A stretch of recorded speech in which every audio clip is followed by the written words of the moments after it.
मुनव्वर राणा साहब को अपनी मां से बहुत प्रेम है। कितना प्रेम है उसके लिए हम आपको उनकी किताब का एक जुमला सुना देते हैं। वो अपनी किताब घर अकेला हो गया में लिखते हैं कि मां को खालू ले गए और घर अकेला हो गया।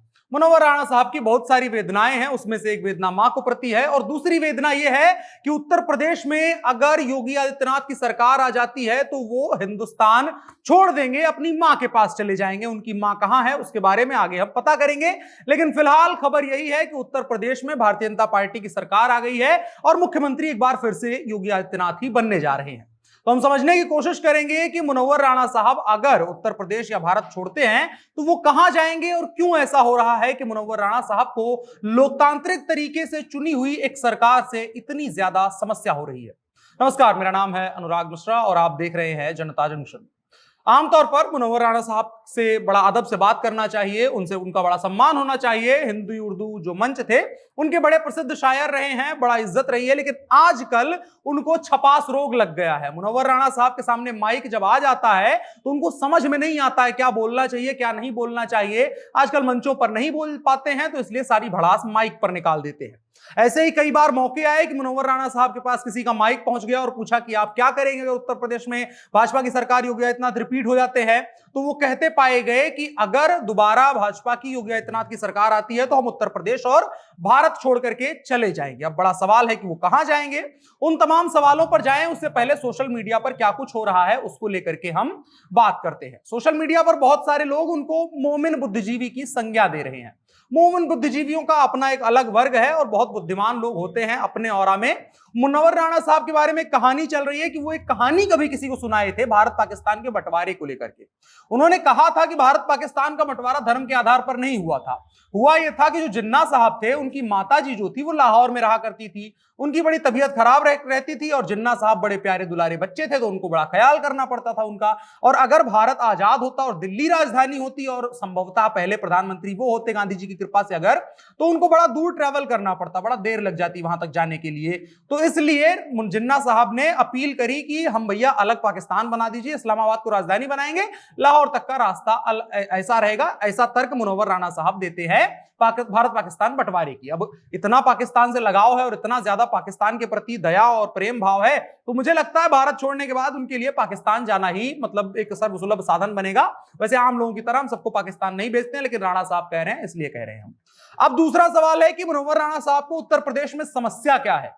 उत्तर प्रदेश में योगी आदित्यनाथ सरकार से समस्या क्या है। तो समस्या यह है कि जब से योगी आदित्यनाथ सरकार आई है तो उत्तर प्रदेश के दो बड़े नामों के ऊपर बहुत ज्यादा कार्रवाई हो गई है और आजकल उनकी स्थिति कुछ ठीक नहीं चल रही है। पहली है अतीक अहमद और दूसरी है मुख्तार अंसारी।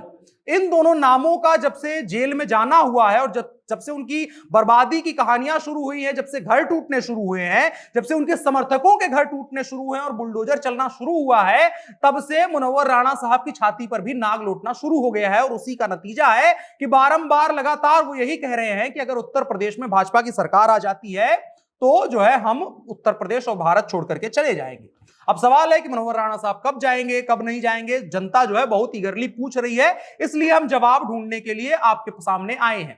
अब कब जाएंगे, सवाल यह है कि एक तारीख ये हो सकती है कि जब योगी आदित्यनाथ जो है शपथ ग्रहण समारोह करेंगे और उसमें भगवा रंग धारण करके जाएंगे तो मुनव्वर राणा साहब को तब भी तकलीफ हो सकती है, तब भी उत्तर प्रदेश छोड़ सकते हैं। उसके अलावा एक और संभावना बताई जा रही है, कहा जा रहा है कि जो भाजपा वाले काशी मथुरा और अयोध्या वाला कॉरिडोर तैयार कर रहे हैं वो जिस दिन तैयार हो जाएगा उस दिन मुनव्वर राणा साहब को आखिरी गहरा सदमा लगेगा और दुख होगा, इसलिए वो भारत छोड़ करके तब जाएंगे। अलग अलग तारीखों का ऐलान किया जा रहा है, इसके बीच में कई लोग अपने अपने दावे कर रहे हैं। अब हमारा सवाल एक है मुनव्वर राणा साहब से बेहद संजीदगी से। मुनव्वर राणा साहब, आपको हिंदुस्तान के इन्हीं मंचों ने धर्म और तमाम चीजों से ऊपर उठ करके प्यार दिया है, हालांकि देना नहीं चाहिए, आपकी हरकतों से यही लग रहा है। बाकी अब मिल गया है तो आप उसको ऐसे मतलब कि कैश मत करवाइए जिससे कि उन लोगों को शर्म लगे जिन्होंने कभी आपके साथ तस्वीरें खींच करके फेसबुक पे डाली हो और आज उनको शर्म लग रही हो कि भाई साहब कैसे आदमी के साथ डाल दी, बड़ा गड़बड़ी कर रहा है। बकाया मुनव्वर राणा साहब के लिए सूचना यही है कि उत्तर प्रदेश में भारतीय जनता पार्टी की सरकार लगातार दूसरी बार बनती जा रही है। उत्तर प्रदेश के राजनीतिक इतिहास में ऐसा नहीं हुआ है कि दोबारा कोई मुख्यमंत्री बने और योगी आदित्यनाथ को उत्तर प्रदेश ने मुख्यमंत्री चुना है। इसका मतलब है आप सिर्फ योगी आदित्यनाथ के खिलाफ नहीं खड़े हैं, या सिर्फ आप योगी आदित्यनाथ से इतनी नफरत आपको नहीं है, आपको उत्तर प्रदेश के उन तमाम 255 से ज्यादा सीटों पर जो जनता है उससे समस्या है, और जिन 40 से 42% लोगों ने उत्तर प्रदेश भर में वोट किया है जो योगी आदित्यनाथ की सरकार को दोबारा चुनने के लिए, आपको उनसी समस्या है। आपको एक एक उत्तर प्रदेश के आदमी से समस्या है जो चाहता है कि उत्तर प्रदेश का विकास ढंग से हो, ना कि मुख्तार अंसारी अपनी खुली जीप पर बैठ करके जाकर के गुंडों और दंगाइयों का नेतृत्व कर रहा हो।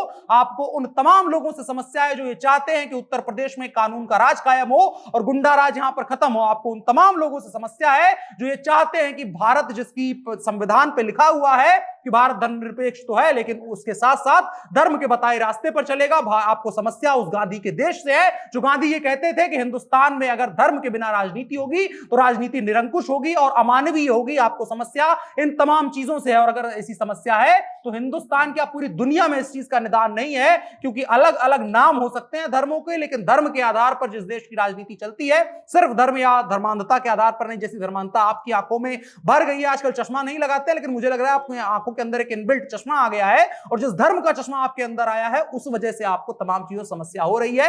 उसका निदान पूरे विश्व में कहीं है नहीं, तो दूसरी दुनिया में जाइए, एलन मस्क से हाथ मिलाइए, आपको शायद मार्स वगैरह पे कुछ जमीन दिला सके। वैसे सुना है वहां पर भी जो है पानी वानी की समस्या है, तो आपके करबला की भी कहानी वहां पर दोबारा याद आ जाएगी और आप फिर से वही कह सकेंगे कि वो याद रह गया जिसको करबला में पानी नहीं मिला।